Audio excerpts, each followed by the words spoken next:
उत्तराखंडमधल्या ढगफुटीचा पंतप्रधान मोदींसह गृहमंत्री अमित शहांकडून आढावा. मुख्यमंत्री पुष्कर सिंह धामींकडून घटनेची माहिती घेतली. दुर्घटनेमध्ये प्रभावित झालेल्या लोकांप्रती माझ्या संवेदना. मोदींचं ट्विट. डोनाल्ड ट्रम्प पुढील 24 तासांमध्ये भारतावरील टॅरिफ वाढवणार. भारत हा चांगला व्यापारी सहकारी नाही. रशियाकडून तेल खरेदी म्हणजे युद्धाला प्रोत्साहन देणं. ट्रम्प आक्रमक.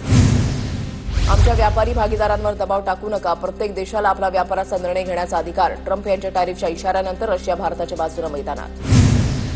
मालेगाव प्रकरणामध्ये पंतप्रधान मोदींचं नाव जबरदस्तीनं घ्यायला दबाव टाकला. साध्वी प्रज्ञा यांनी कोर्टाला दिलेल्या 30 पानी निवेदनामध्ये केला उल्लेख.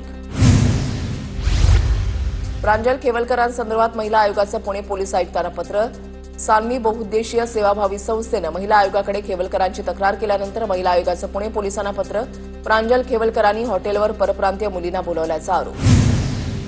अंबड एमआयडीसीमध्ये वखार महामंडळावर गोदामातील मालाचा परस्पर लिलाव केल्याचा गंभीर आरोप. गाझियाबादमधील ठेकेदार 40 लाखांचं भाडं न भरता पसार.